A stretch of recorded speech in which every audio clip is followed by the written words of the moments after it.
समाज कैसे आगे जाए। तो भैया समाज में तुम क्रांतिकारी बनोगे तो आगे जाए, बल्कि बुद्धि आत्मा चुपचाप बैठे समाज आगे ना जाए। कैसे नहीं जाएगी? क्या भैया मैंने खासकर देखा है हमारे नौजवान युवा हैं, उनके अंदर जज्बा है बढ़ने का, पर जो ऊपर वाली पीढ़ी है, अरे भैया बेटा तुम शांत बैठ जा, कोई दबा देगा। तो इसके चलते जो नौजवान दब रहे हैं, बिल्कुल दबे ना, अपना संघर्ष करता, जो भी व्यक्ति ये संघर्ष करता क्रांतिकारी उसके साथ लगे, एकत्रित होके पूरी समाज को आगे ले जाने का काम करें। भैया आजकल गाँव में रह रहे अपनी समाज के 1-2 घर है, तो बहुत मतलब दबाव में रहते हैं जो लोग, तो दबाव वाला काम बिल्कुल सिस्टम खत्म कर दें। नौजवान हमारे लोग हैं, कई जो गाँव में स्थिति है 70-70, 80-80 घर है, उसमें देखिए कि युवा जागरूक हो, ये क्रांतिकारी है और बात करता है जो सीधा शब्द कठोर शब्द बोले। उस पर मैं एक बात कहना चाहूँगा, करेले से कड़वे लोग वक्त पर काम आते हैं, शक्कर से मीठे लोग वक्त पर धोखा दे जाते हैं। तो इस चीज में गौर करो कि हमारा भाई संघर्ष करता है, क्रांतिकारी युवा है, उसके साथ कंधे से कंधा मिलाकर खड़े होइए, चाहे कठोर परेशानी आए उसमें खड़े होइए। सच्चा मित्र वही होता है जो परेशानी में साथ खड़ा हो। सुख में तो सब आ जाते हैं समाज में, सुख होगा बढ़िया, पूरी पकौड़ी होगी। अभी सूरत में ऐसा भागवत होगा तो काफ़ी संख्या में रहते हैं, 12,000 संख्या है सूरत में, यही बिल्डोपराना से ग्वालियर से निकल के गए सब। तो भैया भागवत हो ना तो बढ़िया पूरी पकौड़ी खाने का तो बदले आ गए। बहुत सारे नेताजी युवा में वे ढीले ढीले पड़ता है। जब किसी परेशान व्यक्ति होता है कोई नौजवान युवा, वहाँ की नहीं निकल के आते नेता है। मुझे बताइए समाज में एक से अध्यक्ष कोई विधायक MLA MLC कोई भी है, ऐसे तो मेरे को नहीं लगता कि कोई है। मेरे को तो एक ही चेहरा नजर आता है ग्वालियर के अंदर, गिरिराज पहलवान भाई, क्योंकि वो युवा ऐसा है कि हर वक्त अपने समाज की आवाज़ को बुलंद करता है, खुल के विरोध करता है। तो भाइयों मेरे नौजवान साथियों, सबसे मैं हाथ जोड़ के एक ही बात कहूँगा कि डंडा झंडा बुलंद कर लो जब समाज ऊपर जाएगी। और भैया चुपचाप बैठे रहने से कोई काम चलने वाला है। और आजकल हमारे समाज में जो चापलूस लोग हैं, चुगली करने वाले, तो उन लोगों से मैं खासकर यही कहूँगा भैया जितने अच्छे ढंग से तुम चापलूसी करते हो, अगर कास्ट के लोगों की इतने अच्छे ढंग से अपने भैया के संग नाले तमाम ला के ठाने लगा तो तुम्हारी समाज बहुत आगे जाएगी।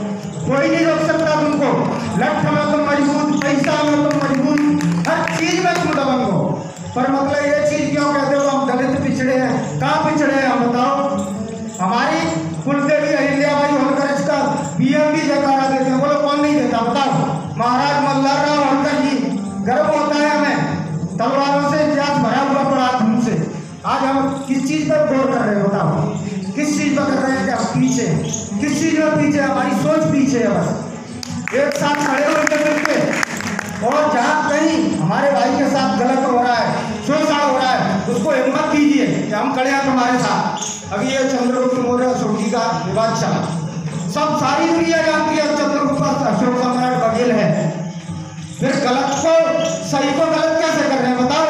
क्योंकि हमें लोग कमजोर समझते हैं। कमजोर इसलिए समझते हैं कि हम एक नहीं हो पाते।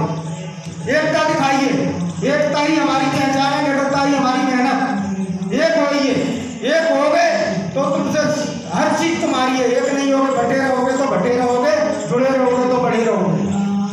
यहाँ जितने भी बेरोजगार बैठे हुए हैं मेरे नौजवान साथी, सबसे एक ही चीज कहना चाहूँगा। आजकल हम कहते हैं राम बाबू गडरिया, अरे भैया राम बाबू गडरिया तो वीर था, पर आप अपनी कब वीरता दिखाओगे? नौजवान साथियों से कहूँगा, कब दिखाओगे अपनी वीरता? हर व्यक्ति को, हर नौजवान युवा को और हर पूर्वजों को, बूढ़े बड़े जितने भी बैठे हैं, जब भी हमारे भाई के साथ कहीं भी किसी के साथ कोई फेसबुक के जरिए कैसे भी हमें बुरा भला बोल के चला जाए तो सबको आवाज़ उठानी होगी। सब मिलकर आवाज़ उठाइए, गलत का विरोध करिए। ऐसा नहीं है कि मतलब चुपचाप बैठे रहते। भैया आजकल मैंने देखा खासकर कई लोग कहते हैं तेरे से थोड़ी गाली दे रहा है, इसको दे रहा है, इसको दे रहा है। फिर ये समाज क्या हुआ? समाज की बात रखते हैं, कोई गडरिया नाम लेके गाली देता है। जिन लोगों की बोलने की औकात नहीं है फेसबुक के जरिए, जो लोग हमारे सामने, भाई मेरे सामने तो बोल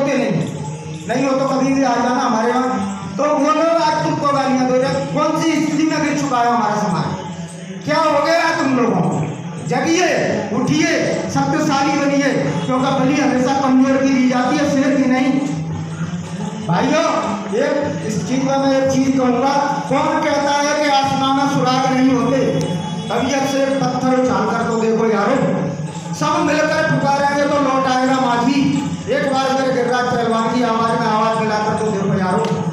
भाइयों, मेरे सूरत में 70 से 80 युवा ऐसे हैं, तब मैं एक ऑर्डर कर दूँ ना तो कहीं भी खड़े हो जाए, बोले कि हम थाने में भी घुस जाए, तो उनको मेरे ऊपर भरोसा तो होगा।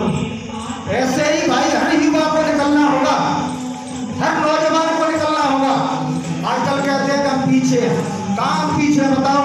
पैसा हमारे पास कम है, कोई कोई करोड़पति पूंजीपति बैठे हुए हैं, जो गरीब प्रवृत्ति का युवा है वो खुल के संघर्ष कर रहा है, जो पैसे वाला है भाई अपना माल दबा के बैठे।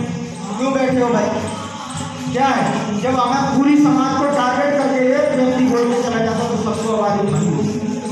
चलो हम कहते हैं कि हमारे नेता मंत्री कहाँ है? वो नेता मंत्री कहीं कहीं फंक्शनों में मैं गया हूँ, कहीं सूरत में, गुजरात में, कहीं साथ समुदाय में तो हमें अच्छी तरह से जानते हैं। और गणेश बघेल जी से भी हमारी मुलाकात हुई, तो बोलते कौन हो? ठाकुरों, ब्राह्मणों। तो मैं बोलता हूँ बघेल। तो लोगों को ऐसा लगता है कि तो भाई फिर कोई लोग बताते हैं मेरे बारे में, वो लोग पीछे से।